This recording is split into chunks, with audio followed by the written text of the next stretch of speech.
So this should be a fun one. Let's talk about the environment.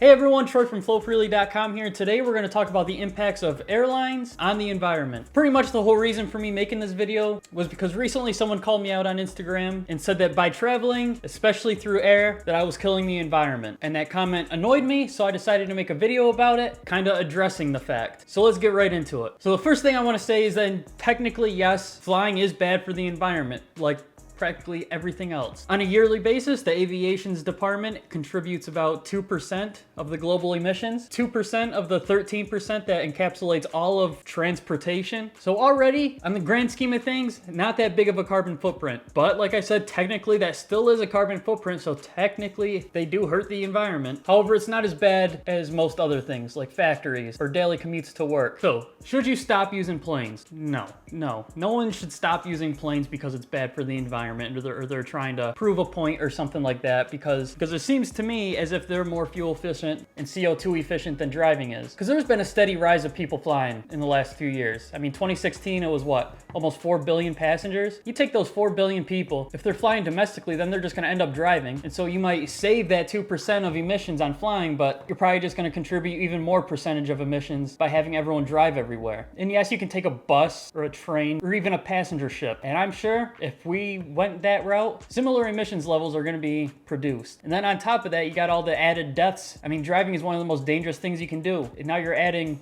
billions of people driving instead of flying. That's just going to create significantly more deaths due to traffic accidents. And the whole aviation industry has been a target for creating more environment-friendly alternatives. And they've done pretty well at it. With the constant improvement in technology, with CEOs, with businessmen, with government, everyone's crunching down on the environment. We all know fossil fuels are finite, and we already see a lot of technology, especially in the transportation industry, moving away from fuels and more into electricity. And that's gonna be the next big thing. So right now we use so much fuel and stuff because it is the best thing right now. It's the most widely accessible. It's the easiest. It may even be the cheapest. But now as more and more companies are moving towards the electricity thing, especially with Elon Musk leading that charge, it's gonna create a lot of competition. And a lot of these industries are gonna start doing everything that they can to match that competition, to match that demand, to be the one that can produce it at an affordable cost. Because whoever perfects this, whoever invents that new technology, they're gonna be a very rich person. Planes are being built with lighter materials. They've been experimenting with biofuels. They're researching a more aerodynamic design for planes themselves that could decrease wind resistance while increasing fuel efficiency. And since the first jet aircraft alone, we have decreased the CO2 emissions by 80% because of this new technology. And it's only gonna get better. It's gonna be exponentially better. And as of making this video, over 100 airports worldwide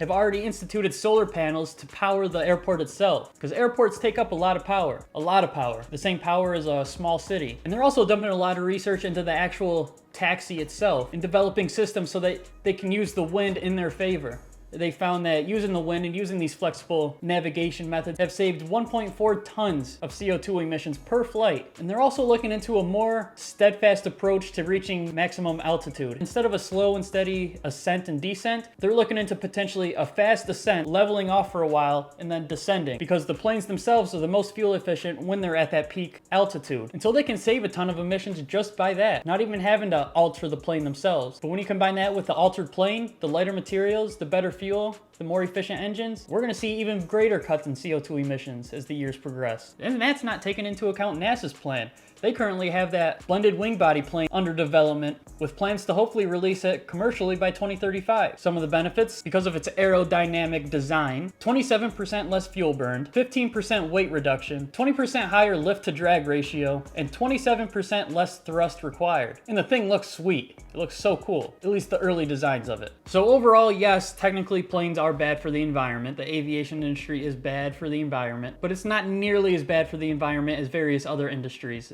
And I don't think it should be coming under as much scrutiny as it is. Because they're working hard to better this stuff. They're working hard to create better avenues to make this less impactful on the environment. And it's not gonna happen overnight. I know we want it to happen overnight, but you just gotta give these people time. You can't just snap your fingers and have an all new technology that produces zero emissions. It's just not possible, but they're working on it. I promise. So don't go attacking people because they're flying everywhere. Don't be mad at them. Don't be mad at anybody. It is what it is. We used the resources that were available to us, which was fossil fuels, and now we're moving on to more advanced technologies that are cleaner for the air. It's just the way things go. You just gotta let it happen and trust the process. So that's all I got for you. If you enjoyed the video, I'd appreciate it if you went down, subscribed, hit that bell icon so you get notifications whenever I upload, as well as leaving a like and sharing this video with friends, because it'll probably lead to good discussions. And with that being said, thank you guys for stopping by, and I'll see you in the next one.